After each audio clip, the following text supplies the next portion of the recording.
สบายดีสบายดีสบายดีพ่อแม่พี่น้องสบายดีชีทุกคนตั้งไกลนะยินดีต้อนรับเข้าสู่ช่องเก็บบรรณาตามที่เคยสบายดีช่วงแรกตอนนี้คือช่วง17 โมงแรกญาติทุกคนเลยปีได้มาโปรยี่สิบนี่นะมาโปรแถวตากกระแดงพี่มาหาประชรเพิ่นมาประชรกันสาเพิ่นเพราะที่คนออกมาดานนี่หนาวเลยเพิ่นก็เว้านอนเมื่อคืนนี่นอนจนจะได้จนเพิ่นเว้าหนาวทุกคนเลยแล้วก็เอาผ้ามาเพิ่นเนี่ยเอาผ้ามาพื้นนึงเบอร์เพิ่นเอาผ้ามาถง เราเมื่อเราเอาเมื่ออันประสองกันสาเลยวันนี้ทุกคนตั้งใจว่าจะมาการป่าอยู่ตะกะแดงเพราะว่าภาษาเพิ่นก็มาสอนว่าปลาหลายว่ะที่เทิงบุแต่ก็เดินจะพาการป่าเด็ดพาลัดแรงก่อนเพราะว่าค่อยเห็นหมู่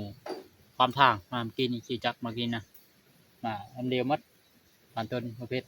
วีก็มาเห็นเอาบาสอนมันเจาะเลนอยู่อ่ะมันเจาะเลนมันไปเด้อผมว่าจะได้เร็วใดอ่ะทุกคน ละแหล่งเบิ่งหมู่น่าจะ3 เซาะนะความถางนะรายเหยียบหินแหนะเปิกหมดมันไปนะมันโดนความถางน่าจะปิดหน้าขึ้นเนินพุ่นละเดี๋ยวจะไปเบิ่งก่อนเดี๋ยวคนนี้ตามชมเดี๋ยวแล้วด่าก่อนวันนี้นะไม่รอดงนะเสียที่แต่ร่มแห้งร้านไม่ก็ได้มาหอดพอดีจัดปิ้งปลาจุ่มเพิ่นมากินนี่จุ่มเฮาจัดแล้วก็ผ้าผืนนึงมาเฮินนั่นนี่เขาเจ้ามาแต่บ้านนั่นมีผ้าห่มทุกคนเลยมีผ้าห่มหล่ะมันหนาวมันนี่พันต้นว่ามีผ้าห่มค่อยก็เลยเอามาเฮินผืนนึงเอาผ้าปะทองเนาะปะทองเพิ่นไปอยู่เมื่อแล้วก็เอาเมื่อเขาเจ้าปะทองแถมปะทองเลยคิดดูจักมาทุกคนเลยอันนี้คนละขั้นประดิษฐ์4 ขั้นทางรถบัสโซนป่ะคนละขับขึ้นบ่อนเก่าบ่อนเอาขี่จักมาเห็นห้อยหมูพอดีโลดโอ้ห้อยตัวใหญ่จังนะกับพันต้นไปโกบกละไปจะไปเดียวผัดบ่ได้มันมีบ่อนเดียวนะต้องแยกเดียวมีได้บ่นึงก็ได้บ่นึงใครแน่แยกเดียวละ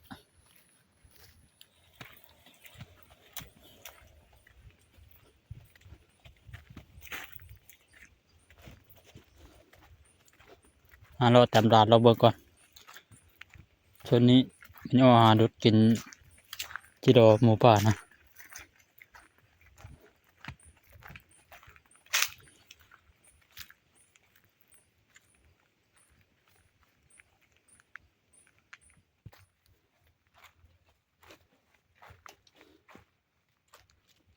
อันนี้ทุกคนความทางนะประมาณเขาว่านี่น่าจะได้นะ3 โซนะเพราะว่าหัวมันนี่พี่หัวมันขีดนะดินแห้ใช่ไหมแม่โบกทุกคนเลยอันนี้น่าจะประมาณนั้นแล้วเนาะที่ต้มแห้งเนาะต้มแห้งก็คือว่าแหละมันล่มที่แห้งไว้นะเดี๋ยวจะไปดัดลองเบิ่งทุกคนเลยไปไกลแล้ว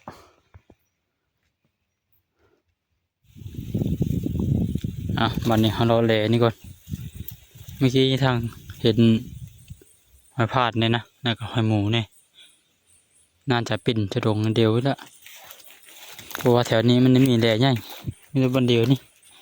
แหล่กว้างนี่ค่ะ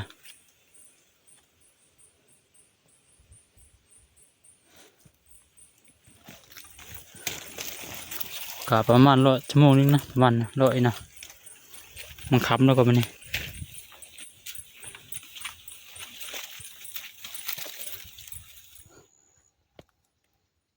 โอ้เฮาเดินจืดมืดเจ้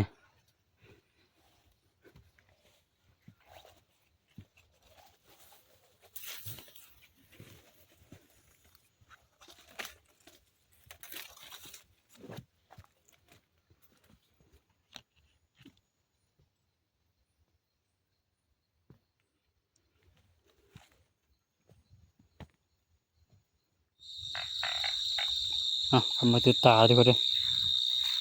ลงทับเลยนะลงข้างแล้วลงด่านนี่จากทั้งย้ำเซลห้อยvà tắmห้อยพี่ห้อยจักอยู่เฉยห้อยจักตำเลยห้อยนี่กะ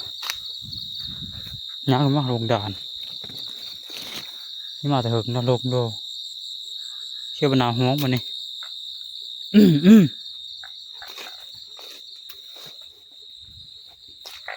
อ่ะ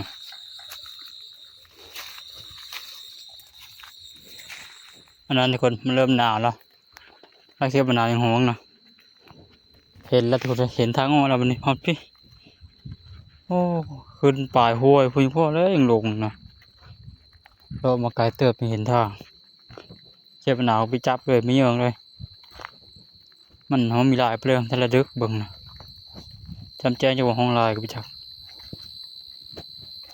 เดี๋ยวเรามาบอกก่อนมาเขาก่อนมากัดปูกัดปลาก่อนบันนี้กลับมาหาบอดแล้ว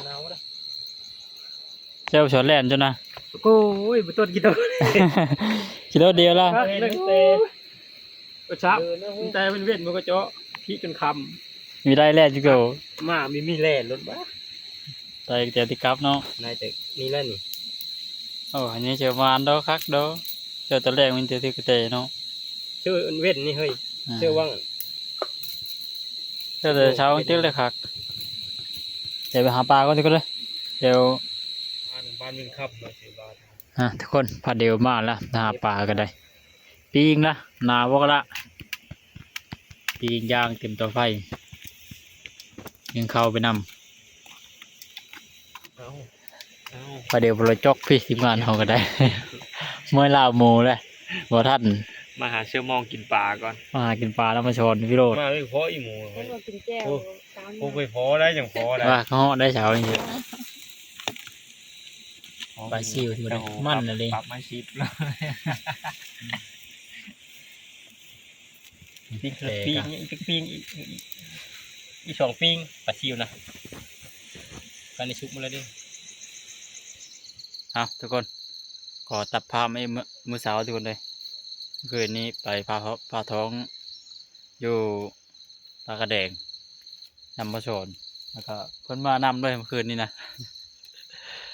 แจงหัวแจงตาดีกว่านะว่าจะถ่ายข้าวกินน้ำเมื่อคืนนี่ก็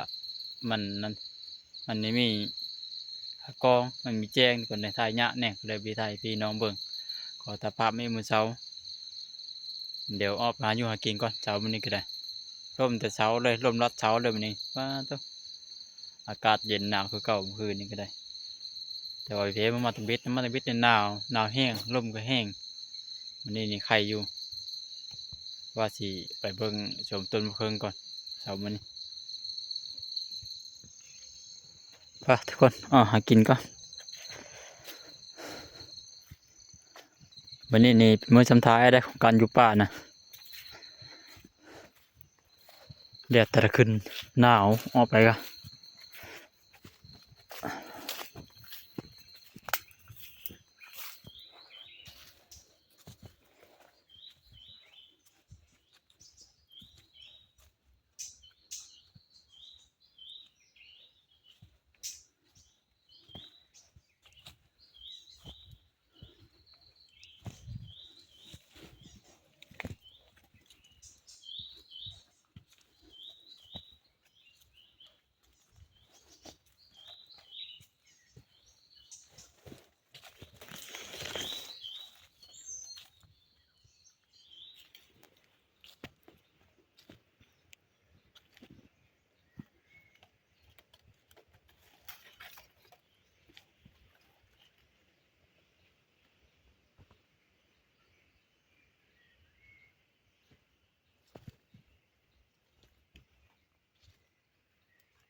ตอนนี้เขาห้ามมาจะพันแล้วป้าจะพันแล้วทุกคนเลย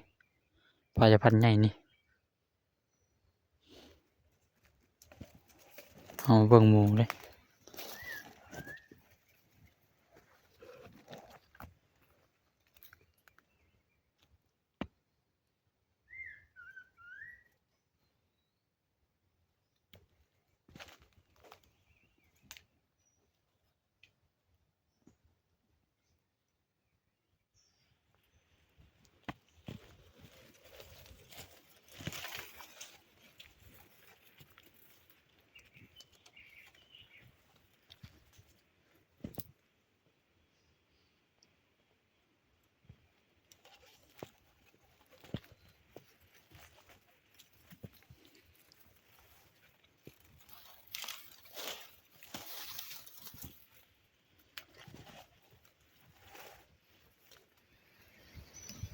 โอ้แถวพอบกแถวนี้นะทุกคนกินจนเบดละ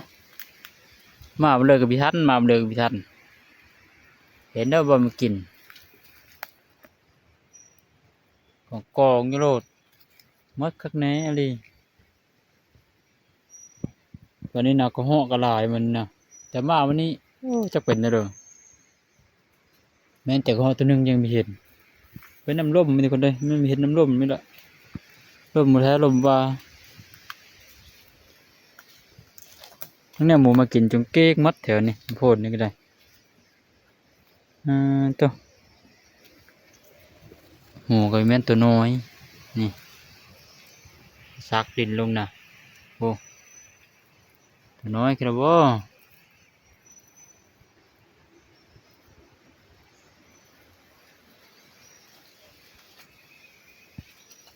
บวกเก่ามาเลยนะ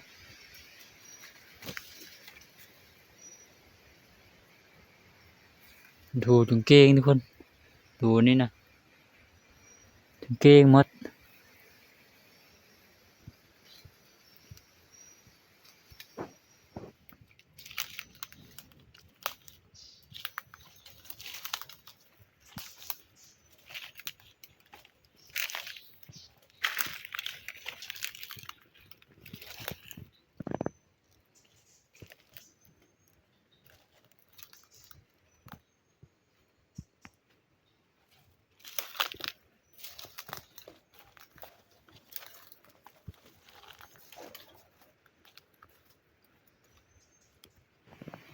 แถวนี้นะมีอยู่กบกประมาณ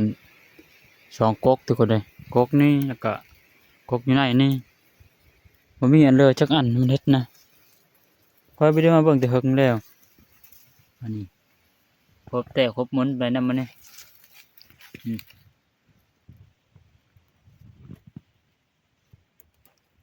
แต่บ่เห็นกระโตมันจักไปทางเลยมาไปถือมือถือยามมันมีเห็นเลยได้โอ้มันลมแห้งดีกว่าเด้อลมแห้งแต่เช้าเลยหาบ่ก็ไปเห็นเลยเขาก็ได้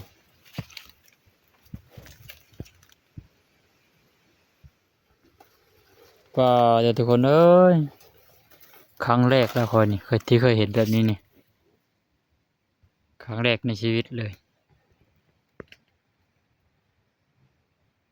มาป่ากระลาเธอหลายที่แต่ว่าไม่เคยเห็นแบบนี้จักเทื่อหมูป่าและเห็ดเนี่ยทุกคนแควมันอะไรนะ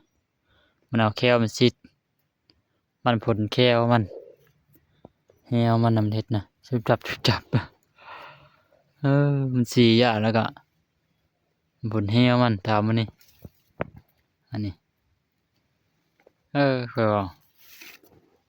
หอยมันก็ไปนี่มันกินมากบกนี่หอยมันก็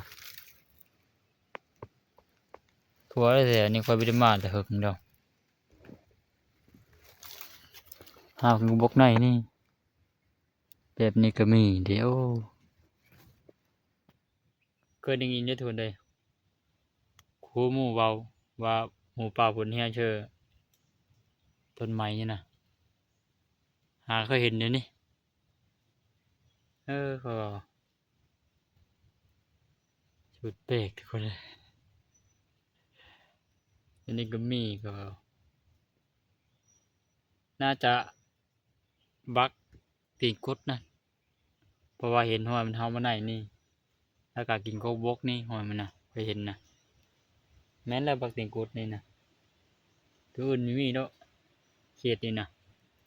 บักตีนกดใหญ่กว่ามูลที่ชดประมาณ3 ตัวปลายคันได้นี่จักเงาลูกก็บ่ย่างกายมันก็ได้เห็นกับดักพันต้นเพิ่นอยู่หันหนึ่งบ่ค่อยแถวนั้นแล้วว่ะมาเบิกประเห็นอะไรร่มทุกคนเนี่ยร่มแท้ร่มว่าคือว่าละหมูดิบไปจะพันอะไรสำนี้นะ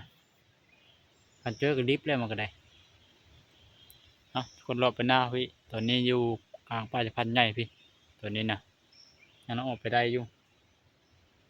มาเลยเบิ่งหมูตัวใหญ่นี่มาบนเฮวอยู่นี่ไปทุกคนย่างไปก่อนทนายมาจอบใหม่บอมสีนี่ขี่เหี้ยมันก็มีฮักอยู่หันแน่เนาะมันหาเลอะไหมแบบคล้ายๆแดงๆมันนะหาเลอะสีก็ได้ แฮวมันหักจุบขาหันแต่โยได้หมูแควตับนี่แหละ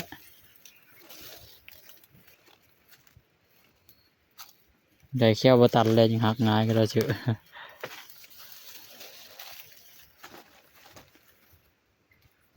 หกรีไปพันเดียวนี่นะ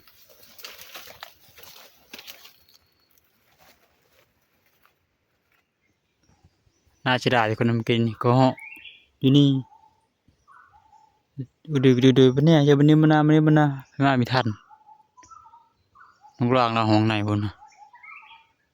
โอ้ไปเหยียบเหาะตัวนึงก็เมียงง่ายสุดท้ายไม่ทันโลด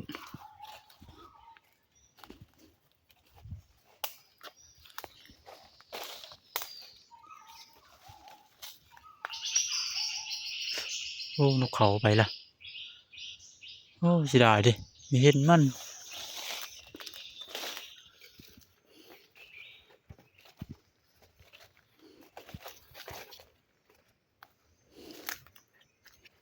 หากเองห่อ2 โตไม่ได้ดึกจักบาทมีทันจักโตโลดลมแห้งหมดละลมแห้งยันเซ็ตอยู่เพิ่นแหนมมีเห็นมันลมแห้ง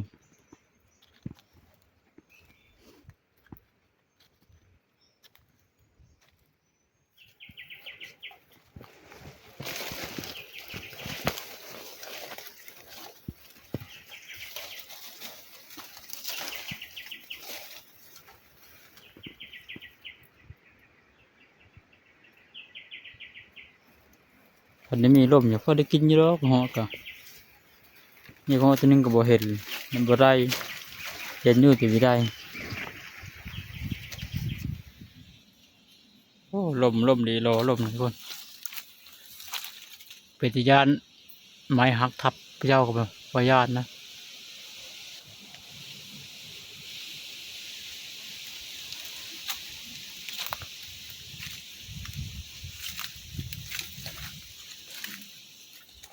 เจอหมูจะไม่ได้ยิงเด้อลมไปเฉย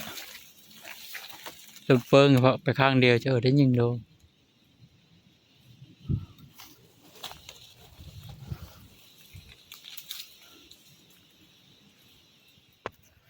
ไม่รอดทุกคนเลยนอกจนซอยแล้ว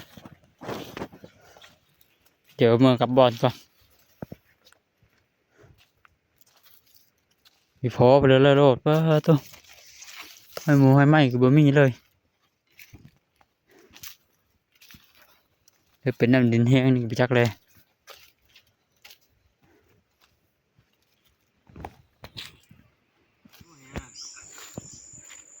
เนี่ยบีทื่อนั้นไม่ได้เอ็ดเจอโก หันหน้าเท่ตลอด เด้อได้คือเด้อมอย ไปเชื่อได้อู้เนี่ย ไปเยอะเลย โอ้ผมมืออยู่นั่นเชื่อไปดีมากนะ เชียงละ ตอนลงคุกทิพย์ แค่ดูว่าจังดี ยัดไส้แล้วแบบนี้ ที่เราจอดละ ชอดแต่คืนนี่ เออ โอ้ล่ะยัดโอ้ล่ะทำแรดล่ะยี่เขาโกนล่ะนี่ขอทองยัดไส้อ่ะนี่ล่ะ ต้องยัดใจเนาะเปล่ายัดใจเลยล่ะสรุปเลยมีอย่างกินมันนี่กินไปแล้วจ้ะ โอ้นะอยู่ข้าที่ละปิ้ง ยิงปลาคืนนี่เนาะ ลากกระเตะเจ๊ว่าลากกระเตะ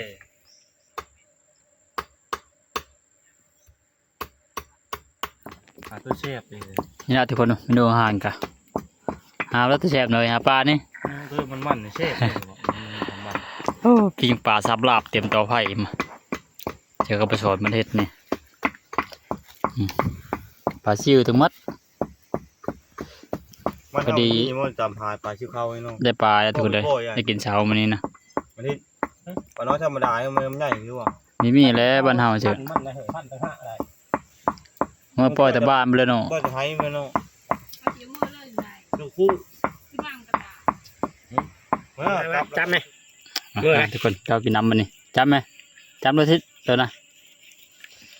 ตำหุ่งกับปู จำได้เมื่อคืนนี้นังยินจะเพื่อวะ โอเค กินปลานี่เรียกว่า ก้อยกันแล้ว ก้อยกระแตโอ้ยกินก้อยกระแตแล้วนั่นสิ เขกันบ่ไม่เฮ็ด เอา นะ มาทุกคนมา ลีไปดังไผ่ลี เอามือทาละ ประตูฟันทางไฟมาละ เด้อ โอ้ยล่ะเจ้าว่า ต้นโลดเฮ็ดนะ มา หูเลยปลาหมูของพ่อหูเลยน้อยมีให้มีห้องเลยถ้าคิดดื้อเลยบ่อะไรปีนี่น่ะโอ้ยเมื่อยของเราก็กินลงไปเลย น้อยปัดเป็นแล้วอย่างน้อยนั่นไหนน้อยอยู่ซื่อๆน่ะมันดีนั่นแหละ ไปเป็นนะลูกเด้อันนี้น้องแม่มัน